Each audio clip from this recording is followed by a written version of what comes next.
आप क्रोनोलॉजी समझिए, पहले सीएए आएगा, फिर होगा एनआरसी। স্বরাষ্ট্রমন্ত্রী অমিত শাহর এই কথাটি আজও হয়তো অনেকের স্মৃতিতে টাটকা রয়েছে। আপনারা জানেন 5ই ফেব্রুয়ারি 2024 থেকে আমাদের হাজার হাজার মানুষের বাড়িতে পৌঁছচ্ছে আধার কার্ড বন্ধের নোটিশ। আধার ডিঅ্যাক্টিভেশনের কাজ করছে ইউআইডিআই ডিপার্টমেন্ট। ভিডিও শুরুতে আপনাকে জানাতে চাই, আপনি অবাক হয়ে যেতে পারেন এটা শুনে যে ডিঅ্যাক্টিভেশনের কাজ আমাদের বাংলাতে হচ্ছে বা চলছে, সেই ডিঅ্যাক্টিভেশনের পদ্ধতিটা একেবারেই ইলিগ্যাল। হ্যাঁ, একেবারেই অবৈধ।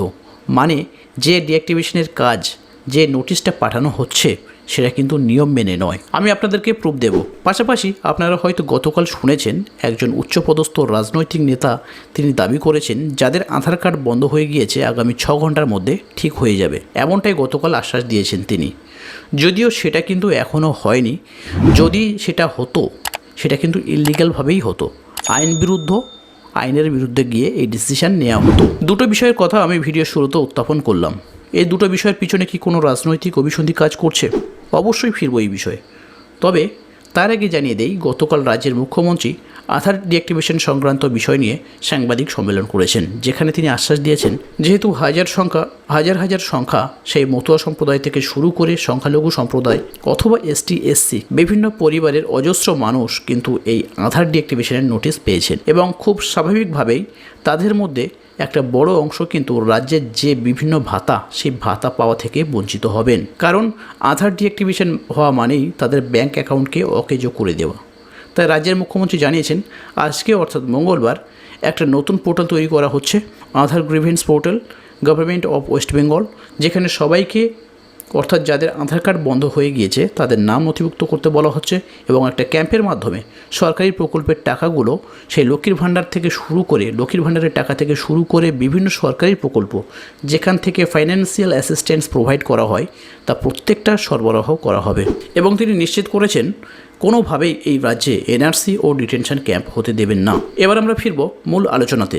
অ্যাট ভেরি ফার্স্ট যে বিষয়টা আমি উত্থাপন করেছি তার সপক্ষে আমি দুটো প্রুফ দিতে চাই। আধার রেগুলেশন 2016 দুটো ধারা রেফারেন্স হিসাবে আমি এখানে দেখাতে চাই। প্রথমে আমি দেখাতে চাই 29 নম্বর ধারা। এখানে কি বলা রয়েছে? 29 নম্বর ধারাতে 3টি ক্লজ রাখা হয়েছে। প্রথম ক্লজে যেখানে বলা হয়েছে inquiry into cases requiring omission or deactivation, Aadhaar বন্ধ এবং বাতিলের প্রয়োজনে যে কেসগুলো আছে সেই কেসগুলোর মধ্যে ইনকোয়ারি। তো প্রথমে আছে any case reported or identifies as a possible case requiring omission or deactivation may require field inquiry which may include hearing the persons whose Aadhaar number is sought to be omitted or deactivated। অর্থাৎ আধার বন্ধ অথবা বাতিলের প্রয়োজনে কোনো সম্ভাব্য case যদি report করা হয় সেক্ষেত্রে ফিল্ড ইনকোয়ারির প্রয়োজন হতে পারে। তবে এটা নিশ্চিত নয়, নিশ্চিত করে বলা নেই, এখানে জোর দিয়ে বলা নেই যে সেখানে ফিল্ড ইনকোয়ারি হবে। তবে এখানে বলা আছে মে রিকোয়ার ফিল্ড ইনকোয়ারি, অর্থাৎ ফিল্ড ইনকোয়ারির প্রয়োজন হতে পারে which may include hearing the persons whose Aadhaar number is sought to be omitted or deactivated। অর্থাৎ যে ব্যক্তির আধার কার্ডটাকে বাতিল করার অথবা ডিঅ্যাক্টিভেট করতে চাওয়া হচ্ছে ইউআইডিআইয়ের পক্ষ থেকে, যে ব্যক্তির আধার কার্ডটিকে বাতিল অথবা বন্ধ করতে চাওয়া হচ্ছে সেই ব্যক্তির হিয়ারিংয়েরও প্রয়োজন হতে পারে। অর্থাৎ সেই ব্যক্তিকে উপযুক্ত কাগজ, উপযুক্ত ডকুমেন্ট নিয়ে সেখানে সাবমিট করতে হতে পারে। তবে এই হিয়ারিংয়ের জন্য বা যে ফিল্ড ইনকোয়ারি আছে, এই ফিল্ড ইনকোয়ারির জন্য একজন এজেন্টকে কিন্তু নমিনেট করা হয়। দ্বিতীয় নম্বরে বলা আছে an agency nominated by the authority, অর্থাৎ ইউআইডিআইয়ের দ্বারা নির্বাচিত কোনো একজন এজেন্টকে তাতে নিয়োগ করা হয়, এবং সেই agent shall examine or inquire the submit A report to the authority as per the procedures. অর্থাৎ যে এজেন্টকে ইউআইডিআই নিযুক্ত করছে সেই এজেন্ট ফিল্ড ইনকোয়ারি করে একটা রিপোর্ট আধার ডিঅ্যাক্টিভেশন অথবা অমিশনের উপর একটা রিপোর্ট বানিয়ে সেটাকে অথরিটিকে অর্থাৎ ইউআইডিআইকে সাবমিট করবেন, পাঠাবেন as per the procedures as may be specified by the authority for this purpose. এবং এই পারপাসে অথরিটির দ্বারা নির্দিষ্ট করে একটা প্রসিডিওর অনুযায়ী সেই তথ্যটাকে, সেই রিপোর্টটাকে এক্সামাইন করে, ইনকোয়ারি করে সেটা কিন্তু ইউআইডিআইকে পাঠাবেন সেই এজেন্ট। তারপর তৃতীয় পয়েন্ট যেটা বলা আছে the authority May initiate necessary action আপন রিসিভিং দ্য রিপোর্ট। বলছে এজেন্টের দ্বারা পাঠানো সেই রিপোর্টের উপর ভিত্তি করে অথরিটি চাইলে একটা প্রয়োজনীয় স্টেপ বা অ্যাকশন অথরিটি নিতে পারে। And the decision two omit or deactivate an Aadhaar number shall lie with the authority অর্থাৎ, এবং সেই আধার কার্ডটিকে বন্ধ অথবা বাতিল করার যে সিদ্ধান্ত সেটা কিন্তু অথরিটি নেবে। তো বন্ধুরা বুঝতে পারলেন যে একটা আধার কার্ড যদি বাতিল করা হয় বা ডিঅ্যাক্টিভেশন করা হয় তার জন্য কিন্তু একটা ফিল্ড ইনকোয়ারির প্রয়োজন রয়েছে, এবং সেটা ইউআইডিআই দ্বারা নির্বাচিত কোনো এজেন্ট সেটা কিন্তু স্পটে গিয়ে আধার হোল্ডারের বাড়িতে গিয়ে তথ্য সংগ্রহ করেন, রিপোর্ট তৈরি করেন, তারপর সেই রিপোর্টটা কিন্তু ইউআইডিআইকে সাবমিট করেন, পাঠান। তারপর ইউআইডিআই তার উপরে বিশ্লেষণ করে তার উপরে ভিত্তি করে একটা অ্যাকশান নেন তখন। কিন্তু এই রকম অ্যাকশান কিন্তু কারোর বাড়ি থেকে নেওয়া হয়নি। আমি আশা করছি যে সমস্ত আধার হোল্ডারদের আধার কার্ড ডিঅ্যাক্টিভেটের মেসেজ পাঠানো হয়েছে তাদের বাড়িতে আশা করি এরকম কোনো এজেন্ট বা প্রতিনিধিকে ইউআইডিআইয়ের তরফ থেকে পাঠানো হয়নি এইরকম কোনো ইনফরমেশন সাবমিট করার জন্য। তো যে সমস্ত বন্ধুরা ভিডিওটি দেখছেন যাদের আধার কার্ড ডিঅ্যাক্টিভেট হয়ে গিয়েছে তাদের বাড়িতে কি কোনো এরকম এজেন্টকে পাঠানো হয়েছিল অবশ্যই কমেন্ট করে জানাবেন। এবার আসবো দ্বিতীয় প্রসঙ্গে, যেটা আমি আগেই আপনাদেরকে বললাম। রাজ্যের একজন রাজনৈতিক নেতা সুকান্ত মজুমদার, আপনারা হয়তো অনেকেই চিনবেন, তিনি গতকাল প্রেস কনফারেন্স করে জানিয়েছিলেন যাদের আধার কার্ড ডিঅ্যাক্টিভেটেড হয়ে গিয়েছে তাদের আধার কার্ড আগামী 6 ঘন্টার মধ্যে রিঅ্যাক্টিভেট করে দেওয়া হবে।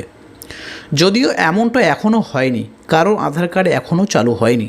যদি হয় তাহলে প্রশ্ন থেকে যাবে এর পিছনে কি কোনো রাজনৈতিক অভিসন্ধি লুকিয়ে আছে? কারণ এখানে আধার রেগুলেশন 2016 যে 31 নম্বর অ্যাক্ট রয়েছে সেটা আমি পড়ে আপনাদেরকে শোনাবো। রেকটিফিকেশন অ্যাকশন 31 নম্বর অ্যাক্টে বলা আছে রেকটিফিকেশন অ্যাকশন, অর্থাৎ এখানে বলেছে 1 নম্বর পয়েন্টে বলেছে, 1 নম্বর ক্লজে বলেছে in case of ওমিশন of Aadhaar number for reasons other than multiple Aadhaar numbers having been issued, অর্থাৎ একাধিক নাম্বার ইস্যু হওয়া ছাড়া, একাধিক আধার নাম্বার কোনো হোল্ডারের কাছে ইস্যু হওয়া ছাড়া যদি অন্য কোনো কারণে একাধিক নাম্বার ইস্যু হওয়া এই কারণটা ছাড়া যদি অন্য কোনো কারণে আধার নাম্বার বাতিলের প্রশ্ন ওঠে, যদি বাতিল হয়ে যায়, সেক্ষেত্রে কি হবে? Resident shall be required to re-enroll. রেসিডেন্টের প্রয়োজন পড়বে আবার পুনরায় নাম নথিভুক্ত করার, আধার এনরোলমেন্টে নাম নথিভুক্ত করার পুনরায় প্রয়োজন পড়বে, বা রেসিডেন্টকে পুনরায় আধার কার্ড করার জন্য পারমিশন দেওয়া হবে, এমনটাই জানানো হয়েছে। দ্বিতীয় নম্বর কেসে এখানে দেখাচ্ছে ইন কেস অফ ডিঅ্যাক্টিভেশন, অর্থাৎ ডিঅ্যাক্টিভেশনের ক্ষেত্রে যে ডিঅ্যাক্টিভেশনের এসএমএসটা আপনারা মেসেজটা বা লেটারটা আপনারা গত 5ই ফেব্রুয়ারি থেকে পেয়ে আসছেন, এই ক্ষেত্রে resident shall be required to update his identity information partly or fully as required. বলছে একটা রেসিডেন্টের প্রয়োজন হবে তার যে আইডেন্টিটি ইনফরমেশন আংশিকভাবে হোক অর সম্পূর্ণভাবে হোক সেটা আপডেট করার প্রয়োজন পড়বে as per the guidelines or policies as may be specified by the অথরিটির দ্বারা, যে পলিসি বা গাইডলাইন্স দেওয়া হয়েছে সেই গাইডলাইন অনুযায়ী ডিঅ্যাক্টিভেশনের ক্ষেত্রে কী হবে না, তার আইডেন্টিটি ইনফরমেশন আপডেট করার দরকার করতে হবে, এমনটাই কিন্তু এখানে জানানো হয়েছে। প্রশ্নটাই কিন্তু এখানেই রয়েছে, কিভাবে সুকান্ত মজুমদার বলেছেন যাদের আধার কার্ড ডিঅ্যাক্টিভেট হয়ে গিয়েছে তাদের আধার কার্ড আগামী 6 ঘন্টার মধ্যে রিঅ্যাক্টিভেট করে দেওয়া হবে। তিনি কথা দিচ্ছেন। প্রশ্নটা এখানেই আমার, তাহলে কি পুরোপুরি দুটো ঘটনার মধ্যে রাজনৈতিক কোনো অভিসন্ধি লুকিয়ে নেই? একটা ইউআই ডিপার্টমেন্ট যে আমাদের প্রত্যেকটা সিটিজেনদের আধার ডকুমেন্ট প্রোভাইড করে, যদিও আধার ডকুমেন্ট সিটিজেনশিপের প্রমাণ নয়, এটা আইডেন্টিটি প্রুফ, যে ডকুমেন্টটা ইউআইডিআই আমাদেরকে প্রদান করে, এবং সেই ডকুমেন্টটা ইউআইডিআই বন্ধ করছে কোনো কারণ ছাড়াই। আবার সেই আধার কার্ডটিকে, সেই বাতিল বন্ধ হয়ে যাওয়া আধার কার্ডটিকে চালু করার কথা বলছে কোনো একজন রাজনৈতিক নেতা, সেটা আবার কোনো একটা ইললিগ্যাল উপায়ে। সো ফ্রেন্ডস, আপনারা বুঝতে পারছেন বিষয়টা কীরকম হচ্ছে, সোর্সের মধ্যে এখানে ভূত লুকিয়ে রয়েছে। আমার এই ভিডিওটি বানানো এডুকেশন পারপাসে, কোনো রাজনৈতিক দল বা কোনো ব্যক্তিকে আক্রমণ করা নয়, এটা একটি এডুকেশন পারপাসে ভিডিওটি বানানো। কাইন্ডলি কোনো রাজনৈতিক পার্সপেক্টিভ বা দৃষ্টিকোণে আমার এই ভিডিওটি দেখবেন না কাইন্ডলি। তো বন্ধুরা, এই বিষয়ে আপনাদের কি মতামত অবশ্যই কমেন্টে জানাতে ভুলবেন না। তো আমি যে কথাগুলো বললাম সম্পূর্ণভাবে আধার রেগুলেশনের ওপর বেস্ট করে বললাম, আধার রেগুলেশনের ওপর ভিত্তি করে কথাগুলো কিন্তু আমি বললাম। তো বন্ধুরা, ভিডিওটি কেমন লাগলো অবশ্যই জানাবেন। ভিডিওটি যদি ভালো লেগে থাকে কাইন্ডলি লাইক করে দেবেন এবং বেশি বেশি করে বন্ধুদের কাছে শেয়ার করে দেবেন, যাতে তারা কোনো রকমের দুশ্চিন্তা না করেন। কারণ আপনাদের যে আধার কার্ডটি বাতিল করে দেওয়ার এসএমএসটি বা মেসেজ বা লেটারটি পাঠানো হয়েছে সেটা কিন্তু সম্পূর্ণভাবে ইললিগ্যাল উপায়ে। তো আপনারা এ বিষয়ে নিশ্চিন্তে থাকুন, আপনাদের আধার কার্ড যেরকমভাবে ইললিগ্যাল উপায়ে বন্ধ করে দেওয়া হয়েছে, আবার কিন্তু সেই আধার কার্ডটাকে আবার পুনরায় চালু করে দেওয়া হবে বা দেওয়ার সিদ্ধান্ত আসতে পারে এরকম। তো ভিডিওটি কেমন লাগলো অবশ্যই জানাতে ভুলবেন না। চ্যানেলে যদি নতুন হয়ে থাকেন একটা সাবস্ক্রাইব করে দেবেন এবং সাবস্ক্রাইবের পাশে থাকা বেল আইকনটি প্রেস করতে ভুলবেন না। যখন কোনো আমরা এরকম গুরুত্বপূর্ণ ভিডিও পাবলিশ করব তার নোটিফিকেশনটা যাতে আপনি আগে পেয়ে যান, সেই জন্য সাবস্ক্রাইবের পাশে থাকা বেল আইকনটি প্রেস করতে ভুলবেন না। তো বন্ধুরা, সবাই ভালো থাকবেন। দেখা হচ্ছে আরও একটি এরকম কোনো গুরুত্বপূর্ণ ভিডিওতে। Good bye.